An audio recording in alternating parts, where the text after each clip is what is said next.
कभी सोचा नहीं होगा कि एक स्ट्रैटेजी वीडियो सिर्फ 10 मिनट का हो सकता है। 2024 फ्रेशर्स के लिए एक ऐसा स्ट्रैटेजी वीडियो जिसमें सिर्फ 3 चीजें आपने इंप्लीमेंट करनी है, और अगर ये तीनों चीजें आपने कर ली तो मैं आपको प्रॉमिस करती हूँ तीनों सब्जेक्ट्स के लिए, पीसीबी के लिए, but 3 holistic steps, 3 pillars, 3 backbone वाली चीजें, और अगर आपने ये कर ली तो आप अगले हफ्ते से टेस्ट देना शुरू करना, और ये वानी मैम का प्रॉमिस है कि आप अपने अंदर मैसिव डिफरेंस देखोगे। चलिए, तो अगर अभी आपका स्कोर 250, 300, 350 पे अटका हुआ और आपको अपना स्कोर 650 पे लेके जाना है, तो ये वो मिस्टेक्स हैं जो आप कर रहे हो, और कैसे मिस्टेक्स को ओवरकम करना है, क्या मिस्टेक्स कर रहे हो, मैं आपको बताने वाली हूँ। हमारे पास बच्चे हैं सिर्फ 270 डेज अगले 9 महीने में, तो प्लीज बहुत मेहनत करने लग जाइए। क्या करना है, क्या वो फंडामेंटल पढ़ाई को बदलना। देखो, आपको पता है आपको कौन से सब्जेक्ट पे ज्यादा मेहनत करनी है, वो आपको पता है, किसी को बताने की जरूरत नहीं है, किसी टीचर को बताने की जरूरत नहीं है, आपको पता है आपका कौन सा सब्जेक्ट वीक है। आप अभी 12th में हो, आपको पता है अगले 2-3 महीने 12th का सिलेबस करेंगे, नवंबर ऑनवर्ड्स हम 11th करेंगे। ये बेसिक चीजें बताने में बार बार नहीं आई। सुबह सुबह अगर आपका वीडियो लिया जा रहा है तो कुछ आपको लाइफ ऑल्टरिंग बताया जाएगा, कुछ ऐसा बताया जाएगा जिससे ओवरऑल आपकी प्रिपरेशन को फर्क पड़े, कुछ ऐसा बताया जाएगा जिससे ओवरऑल आपको लगे कि यार ये मैंने गलती कर दी, ये कमी रह गई मेरी प्रिपरेशन में। सबसे पहले सिलेबस को समझो। मतलब क्या है, मतलब पूरे सिलेबस को देखो, 12th के सिलेबस को देखो। देखो क्यों मैंने कहा है अंडरस्टैंडिंग द सिलेबस, समझो इस बात को। मैंने कहा ना आपको सिर्फ 3 चीजों के बारे में बात करूंगी। आपको हो रहा है स्ट्रेस, आपको लग रहा है आपका सिलेबस गया है छूट, आपको लग रहा है आपको कुछ नहीं आता है, इसीलिए अभी से आपके मन में नेगेटिव थॉट्स आ गए हैं, और आपको लग रहा है ध्यान से सुनो, 10 मिनट का वीडियो है, बस ध्यान से मेरी एक एक बात को सुनो, इसलिए भी आपको लग रहा है मैं गिव अप कर देता हूं, अगले साल दोबारा करूंगा।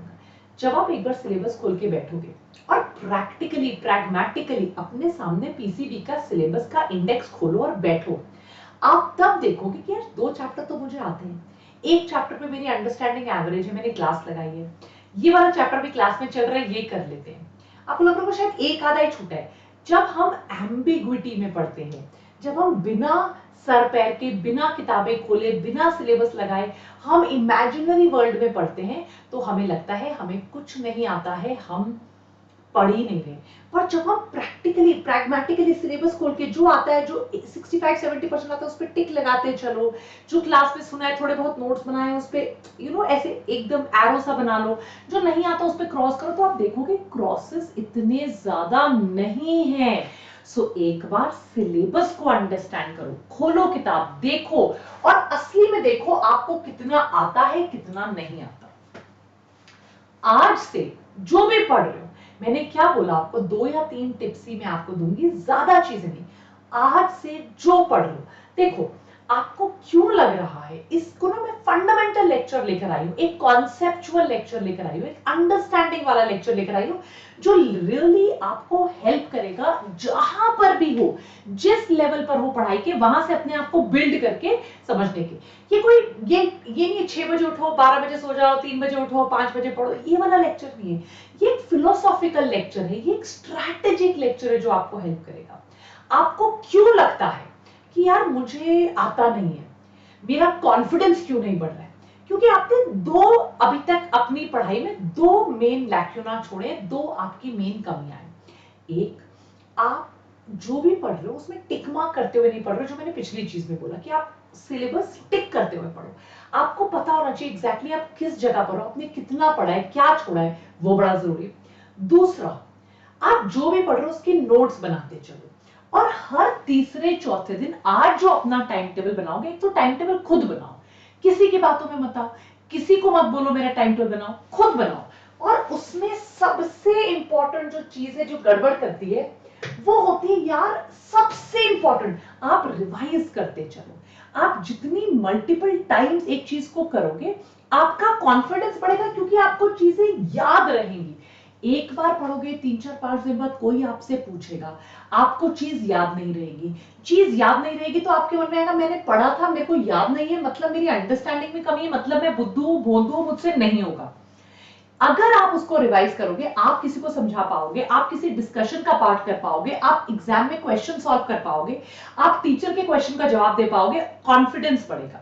कॉन्फिडेंस बढ़ेगा तो अगले दिन और ज्यादा पढ़ने का मन करेगा, चेन रिएक्शन है। पर रिवीजन आप पूरी किताब से पूरे पूरे लेक्चर देख के दोबारा नहीं कर सकते, तो साथ साथ में हैंड रिटन नोट्स बनाओ।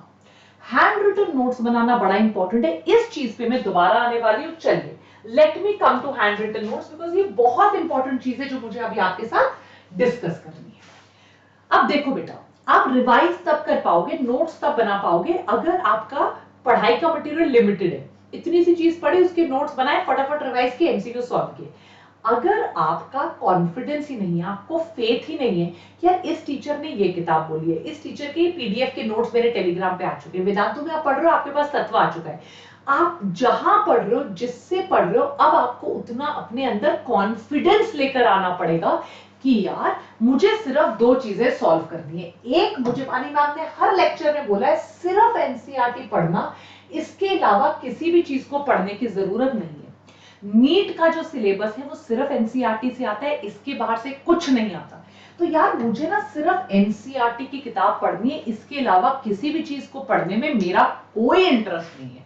इसको एक बार, दो बार, तीन बार, चार बार पढ़ो, इसके ऊपर येलो पेजेस चिपकाओ, इसके ऊपर येलो पेजेस में पेपर का समरी लिखो, एक्टिव रिकॉल करो, किताब बंद करो, याद करने की कोशिश करो, क्वेश्चंस बनाओ और इसी चीज को बार बार रिपीट करो। इसमें जो चीजें लग रही है यार ये थोड़ी मुश्किल है, ये समझ में नहीं आ रही, उसके अपने नोट्स बनाओ। राइट?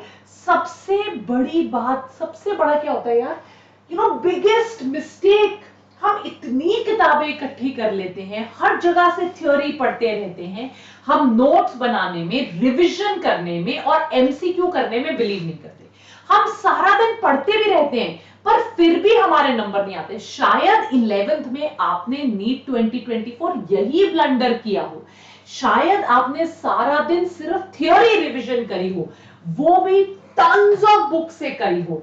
अगर आपने लास्ट ईयर ऐसा किया था तो आपको पता होना चाहिए कि यार यही मेरी गड़बड़ हो गई थी और इसी चक्कर में मेरे नंबर कटे हैं, इसी चक्कर में मेरे को गड़बड़ हुई है, तो अब मुझे ये नहीं करना है। जब आप एमसीक्यू सॉल्व करने बैठो, कभी भी ये ब्लंडर कर रहे हो, ये शायद 11th में ये वाला ब्लंडर भी किया हो, इसलिए देखो ये एक स्ट्रैटेजिक सेशन है। ये जो स्ट्रैटेजी सेशन है वो भी स्ट्रैटेजिक है।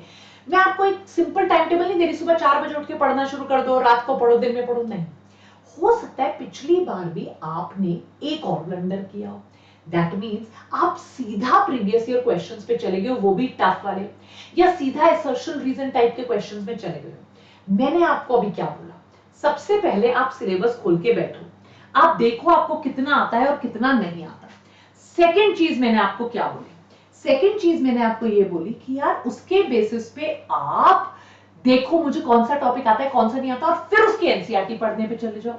जब आप एनसीईआरटी पढ़ रहे हो तो एक्टिव रिकॉल करो, एनसीईआरटी को 3, 4, 5 बार करो, एनसीईआरटी के सॉल्व्ड एग्जांपल्स करो, एनसीईआरटी की रीडिंग करो, एनसीईआरटी के क्वेश्चंस बनाओ, और फिर जब प्रॉब्लम्स करने पे आओ, क्लास अटेंड की, एनसीईआरटी पढ़ी, फिर प्रॉब्लम्स पे आओ, ताकि कॉन्फिडेंस बूस्ट हो। अगर आपने मेरा ये लेक्चर अभी ध्यान से सुना है तो आपने सुना होगा मैं बार बार एक ही बात कर रही हूँ, कॉन्फिडेंस बूस्ट, क्योंकि ये मेंटल ब्लॉक है कि मुझे नहीं आता, ये मेंटल ब्लॉक है कि मुझसे नहीं हो पाएगा, इसी को हमें ओवरकम करना है, यही एक स्ट्रैटेजी लेक्चर है। तो प्रॉब्लम्स भी पहले सिंपल क्वेश्चन से करो। अगर आपने मेरी बुक देखी है, पहले मैंने सिंपल क्वेश्चंस बनाए हैं, फिर मैंने पीवाईक्यूज दिए, फिर मैंने असर्शन रीजन दिए, फिर मैंने एनसीईआरटी लाइन क्वेश्चंस दिए। तो जिस भी टॉपिक को आप कर रहे हो सबसे पहले उसके बेसिक क्वेश्चंस करो ताकि थोड़ा कॉन्फिडेंस बढ़े। रेफरेंस बुक जो आप कर रहे हो, जैसे मैंने जो एमटीजी की पब्लिकेशन की, मैंने 4 लेवल में क्वेश्चंस बनाए हैं। बच्चा एक करे, कॉन्फिडेंस गेन करे, रिवाइज करे, दूसरा करे, तीसरा करे। अगर आप ये कर पा रहे हो तो फिर बस खुश हो जाओ, फिर अगले पे जाओ। सीधा डिफिकल्ट वाले पे करोगे, आप किताब बंद कर दोगे, आपका कॉन्फिडेंस टूट जाएगा, आप हिम्मत ही नहीं करोगे वापस वो करने की। शायद इंट्रोस्पेक्ट करो, फिजिक्स में लास्ट ईयर यही हुआ है कि यार एक बार कर लिया, अब हिम्मत ही नहीं बन पा रही है कि दोबारा इस साल फिजिक्स करें, बिकॉज इतना कॉन्फिडेंस टूट चुका है। तो ये नहीं करना। एक ऐसी शीट बनाओ कि हर तीसरे दिन, हर चौथे दिन जो पहले पढ़ा है वो करो। आज एमसीक्यूज करें, अब इसके चौथे दिन ये वाले एमसीक्यू रिवाइज होंगे। आज थियरी पढ़ी, अब इसके तीसरे चौथे दिन ये एक शीट बनानी पड़ेगी। ये है ट्रिक टाइम टेबल बनाने की। ये नहीं कि सुबह 6 से 12 पढ़ा, वो तो अपनी बायोलॉजिकल क्लॉक, बॉडी क्लॉक के हिसाब से आप पढ़ोगे।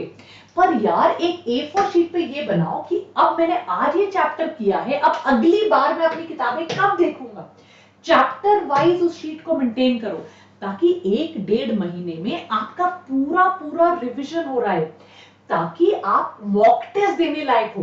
3 चैप्टर जब तैयार होंगे, 4 चैप्टर तैयार होंगे, एक यूनिट वाइज मॉक टेस्ट दे पाओगे, कॉन्फिडेंस इंक्रीज होगा।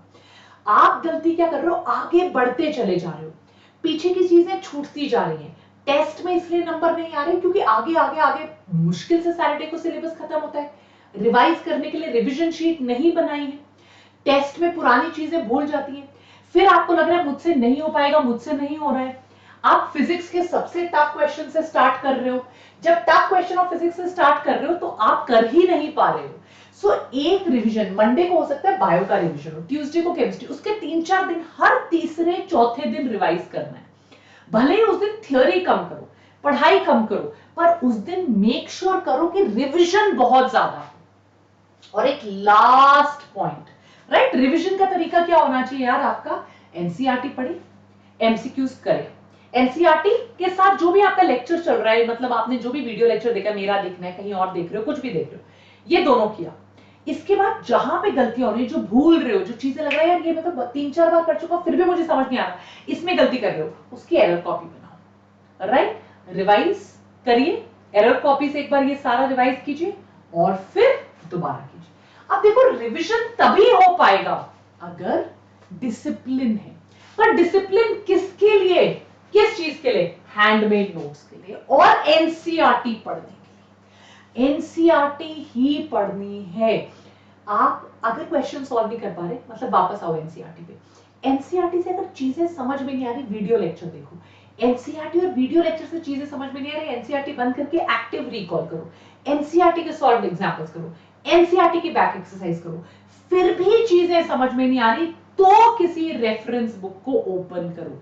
अगले पिछले 2-3 साल से नीट का सिलेबस ऐसे मॉडिफाई कर दिया है कि एनसीईआरटी बुक्स के अलावा नहीं कुछ आता, फंडामेंटल्स के अलावा नहीं आता, बेसिक चीजों पे चीजें आ रही है और वो नीट में एनसीईआरटी बेस्ड आ रही हैं। 2023 में 90% पीसीबी प्योर एनसीईआरटी का था। तो ये डिसिप्लिन्ड तरीके से ये किताबें ही पढ़नी है। NCERT is a must must must read book. इसके अगर ये नहीं पढ़ रहे हो, कोई फिर एक एमसीक्यू बुक जिसपे कॉन्फिडेंस है कि ये वाली एमसीक्यू बुक करते हैं, इस पे मुझे पूरा कॉन्फिडेंस है, ये मैं कर लूंगी, राइट। इसका तो सेकंड एडिशन भी आ चुका है। जैसे मैंने आपको बोला, पहले थ्योरी के क्वेश्चंस हैं, उसके बाद प्रीवियस ईयर क्वेश्चंस हैं, उसके बाद असर्शन रीजन है, उसके बाद एनसीईआरटी के लाइन क्वेश्चंस है, ताकि एक होलिस्टिक चीज हो। और रिवीजन के बिना आपकी नैया पार नहीं होगी। पर रिवाइज तभी करोगे अगर बहुत छोटे नोट्स हैं। देखो बेटा, किसी और ने कहीं पढ़ा था, टेलीग्राम पे भी नोट्स मिल जाते हैं, सीनियर्स के भी नोट्स मिल जाते हैं, पर जब तक अपने नोट्स नहीं बने वो कॉन्फिडेंस नहीं आएगा। मैंने एनसीईआरटी पढ़ ली, मैंने पीवाईक्यूज कर लिए, मैंने टेस्ट दे दिया, मैंने एरर कॉपी बना ली, अब सब चीजें कंबाइन करके मैं अपने नोट्स बनाऊंगा, जिससे मेरा टाइम सेव होगा, जिसमें मैंने निमोनिक्स लिखे होंगे, अंडरलाइन किया होगा, 3-4 बार पढ़ा होगा, मुझे याद रहेगा क्योंकि मैंने अपने हाथ से बनाए, मैंने किसी कॉन्सेप्ट को समझा, उसकी खुद ट्रिक निकाली समझने के लिए, उसको समराइज कर दिया मैंने और अपनी लैंग्वेज में लिखा है। कई बच्चे वर्नाकुलर लैंग्वेज में कुछ मराठी लिख दिया, कुछ तमिल लिख दिया, कुछ तेलुगु लिख दिया, अपनी लैंग्वेज में अपने आप को समझाने के लिए। और क्योंकि मैंने एनसीईआरटी पढ़ी, क्योंकि मैंने पीवाईक्यू सॉल्व किए, क्योंकि मैंने कुछ मॉक टेस्ट दिए, तो सारी इंफॉर्मेशन को कंबाइन करके एरर कॉपी के साथ मैंने अपने नोट्स बना लिए, राइट। तो क्लास के बीच में भी छोटा छोटा मैं लिखता जा रहा हूँ, अपनी नोट की कॉपी क्लास के बीच में भी खोल ली, मैं एक्टिव भी रहूंगा। और बाई चांस कुछ ऐसा है जो मुझे पता है यार ये मैं भूल रहा हूँ, ये मैंने अपने खुद के नोट्स में, तो ये तो बहुत बड़े नोट्स हैं। जब फाइनल रिवीजन वाले नोट्स बनने, वो एकदम छोटे से फर्रे टाइप के, बिल्कुल छोटे से आपके नोट्स बनेंगे। और फाइनली जब ये मेरा सब कुछ हो गया, मेरे को अपना कॉन्फिडेंस बढ़ाना है, मुझे चेक करना है कि मुझे वाकई में चीजें आती हैं या नहीं आती हैं। मुझे पीवाईक्यूज का टेस्ट देना है, एग्जाम पैटर्न पे देना है, OMR खोलकर देना है, टाइम देखकर देना है, 15 मिनट में 10 क्वेश्चन करने हैं, 15 मिनट में 8 क्वेश्चन करने हैं, आधे घंटे में 20 क्वेश्चन करने हैं, ये आधे घंटे में 40 क्वेश्चन करने हैं, जिससे मुझे पता चले मेरा लेवल क्या है। अगर मेरी पढ़ाई ठीक चल रही है तो मुझे पता चलेगा, मेरा कॉन्फिडेंस बढ़ेगा, एक्यूरेसी बढ़ेगी, स्पीड बढ़ेगी। और एनालाइज करूंगी जहां पर गलती हुई, दिल छोटा नहीं करना, 9 महीने हैं अपने पास, बहुत टाइम है, और मैं हमेशा की तरह कह रही हूँ इतना टाइम है that it is more than enough. But मुझे अपनी प्रिपरेशन को एनालाइज करना है, मुझे देखना है यार क्या गड़बड़ हुई, अगर नहीं मैंने किया तो क्या गड़बड़ हो रही है, right?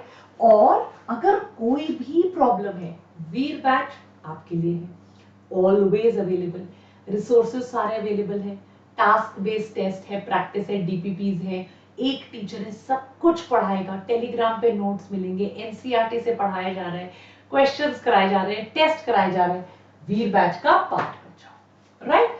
Always remember I am with you, yes, always with you, कोई प्रॉब्लम है आई एम 2024 विद यू। देखो टेस्ट चल रहे, क्लासेस चल रही, 11th 12th एक साथ चल रहा है, बैकलॉग की टेंशन भी मत लो, यहाँ पे कवर करो, and don't worry about failure, it's just a stepping stone to success. हम हमारा 11th वेस्ट हुआ तभी तो हम 12th में डबल मेहनत करेंगे, तभी तो हम आगे बढ़ेंगे, राइट एवरीबॉडी? एंड रिमेंबर यार बायोटॉनिक पीसीबी तो मुझे जरूर ज्वाइन करना है, इसको स्कैन कर लो, आ जाओ, ताकि मेरी पढ़ाई बहुत अच्छी तरह से हो। Live lectures, note, tips, tricks, DPP सब कुछ मैम वहां शेयर करने वाली है, राइट? सो आई होप ये पॉइंट्स आपको हेल्प करते हैं 2024। See you, take care, God bless you, don't forget to like, share, subscribe, most important, अभी लाइक करो, शेयर करो, सब्सक्राइब करो, टेक केयर, बाय।